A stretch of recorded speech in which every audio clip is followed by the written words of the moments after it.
What's more awkward than a wrestling show that's live after a show that's been taped, but the show that's been taped is actually after the show that's live? Well, probably nothing on this earth, because on tonight's Raw, or yesterday, last night's Raw, whatever you want to call it, you've got Jey Uso and Jimmy Uso talking about we're going to go to SmackDown and meet with the Tribal Chief and you reunite the Bloodline, and it's like, yeah, I mean, it's all good saying that, but we already know that they've reunited it, and it just brings you back to that Kevin Nash, sit down interview he did when he was booking. He's talking about booking Nitro and Thunder. He's like, you book Nitro, then you book two Thunders. But then someone on the next Nitro tells you that ain't gonna work, brother. You're back to square one.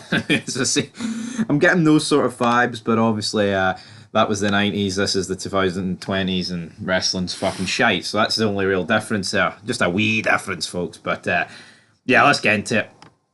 28th of October, sorry, not September, 28th of September edition of this show. Jey Uso, main event. Jey Uso is now in your city. He comes out, Jimmy Uso comes out, he's like, guess what, guys? OTC's going to be there. You be Jimmy, I'll be Jay, we'll be the Usos, we'll be the Bloodline, we'll see each other in SmackDown. But then, the rest of the Bloodline come out, we get a massive brawl. Adam Pearce is trying to get Nick Aldis on the phone because, obviously, hey, what are you doing? The SmackDown roster's battering a bunch of my Raw guys. Brilliant. Dominic, though, it's revealed, obviously he was taking on a former World Heavyweight, it's Damian Priest. Honestly, I predicted Braun Strowman, but I mean, the more I look at it, I probably should have just picked Damian Priest. But then the more I look at it, it's like, what the fuck? Where's Priest been? Was he not literally on last week's show? Like, was he not literally on last week's show, telling Gunther that here I'm coming for that title after Crown Jewel?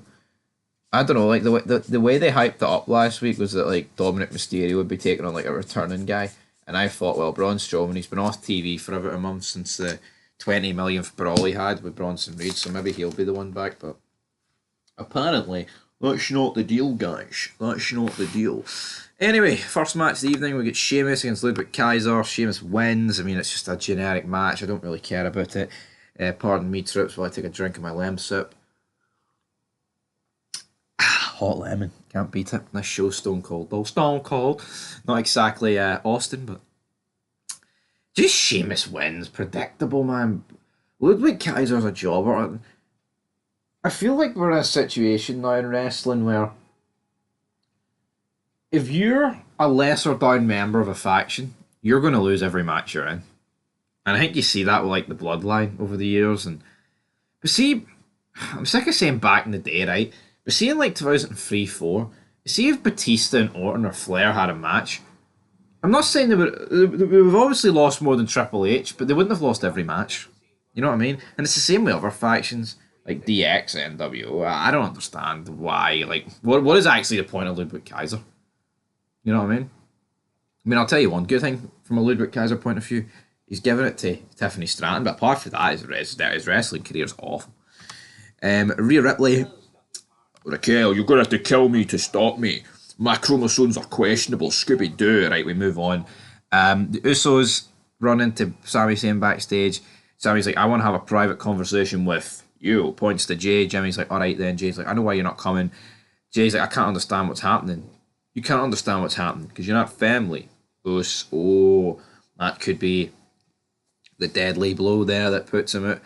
Gunther then cuts a promo. This is boring as fuck. But then again, Gunther's cutting a promo here about a match that's happening on SmackDown. And it's like, it's already happened. Orton and Cody beat you and Kaiser.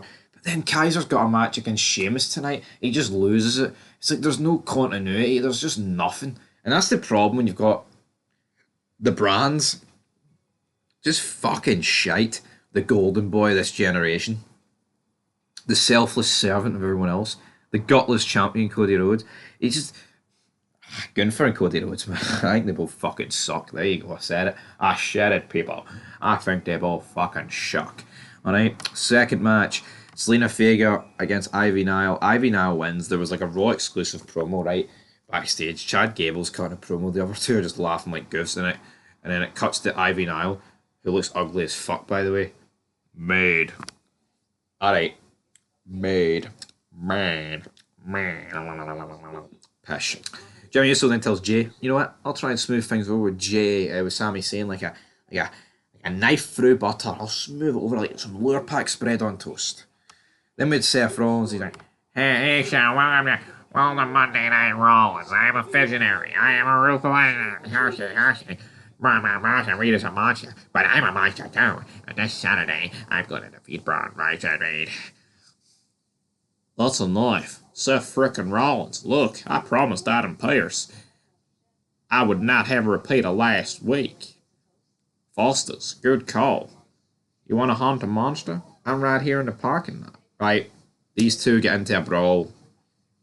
Curb stomp on the car, but then Bronson Reed, he hits a garbage can at Rollins and then hits a Death Valley driver off the production truck through two tables. Here, I've always said this, wrestling, I think for so many years there, they never went into like the parking lot, and we actually seen quite a lot of things tonight, so I'll give Triple H praise. You know, I'm not going to pretend this was like, you know, the DX Express exploding, but it was alright. You know what I mean? Not gonna bury it all the time. Karrion Kross then tells The Miz he's got two options. Go through the Wyatt Six of the Final Testament. I think it's pretty obvious what he's going to do there. We then had our third match with the New Day against the War Raiders against Rey Mysterio and Dragon Lee. Dragon Lee doesn't even look like Dragon Lee in the thumbnail. I don't know. It looks like John Cena. It looks like Juan Cena wearing a mask. The War Raiders win exactly like I predicted. I thought it was pretty obvious they were going to win. I mean, I'm not going to claim that I'm the man and I'm Stone Cold Steve Austin for getting that right, but I did at the end of the day. Karrion Kross then gets a hold of The Miz and he's like, right, I'm going to break your legs unless you tell me why Bo Dallas is getting his nose stuck in a Final Testament business. You'll find out from Bo. Alright, then the Usos walk backstage, look in the parking lot, and we see Sami Zayn talking to Solo Sikoa. Ooh, what's going on here? What's going on here? You fucking tell me what's going on here, troops. I don't know. Damian Priest then takes on Dominic Mysterio in the main event. Yeah. Dominic wins, but Priest gets the upper hand and Liv Morgan looks distraught on the outside. Just a shit main event. I mean, I've reviewed Raw and I've only came to 8 minutes. I actually thought the rest of the show was alright. I thought the Bloodline stuff, as limited as it is, because you've just got a problem with the fact they are, you know, them, Gunther, etc. They're struggling just due to the fact that SmackDown's already happened, it's been taped. I think that's always going to limit you. Pass for this show. I mean, see the Judgment Day, Dominic and Damian Priest. I've said it in like Liv and Rhea. It's done. It is so fucking repetitive. It's like, why is everything in wrestling so repetitive? Can we not get fresh stuff? Honestly, I think the next step for Dominic Mysterio is a chicken shit heel run with the World Heavyweight Championship. I think that's the next course of business.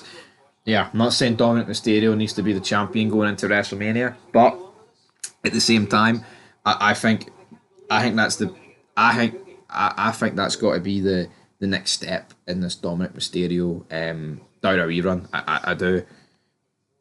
They've worked in the past with chicken shit heels. I think he is the perfect example. I think he deserves it. I think it would be more fucking entertaining than Gunther coming out and giving us the same rhetoric about his nipples and Cody Rhodes and, oh, you're the pillar post and you're this and you're that and you're shite and you're that. It's pish, is what it is at the end of the day, guys. I'm just sick of Gunther. Cody Rhodes was advertised for tonight, didn't show up. So, what's Cody Rhodes doing? Don't really understand it. I mean, he was advertised for tonight. I think there was actually quite a few people advertised for tonight that didn't turn up, but Cody Rhodes, man. Just not up to task tonight. Anyway, I'll give Monday Night Raw a 3 out of 10. I actually thought the show was alright, but I think the main event dragged it down. It's just the same old shit. Like, you watch You watch a Raw or a SmackDown these days, man. You've seen them all. And the problem is, back in the day, I remember what I mean. See wrestling, man. When you like, I remember it's because you were younger. But see when you used to watch, you like back in the Ruthless Aggression era, man. When I was too young for the Attitude Era, but see the Ruthless Aggression era. I mean, you lived in the moment. Each show felt different. You know what I mean, I don't know. It's just fucking depressing watching this.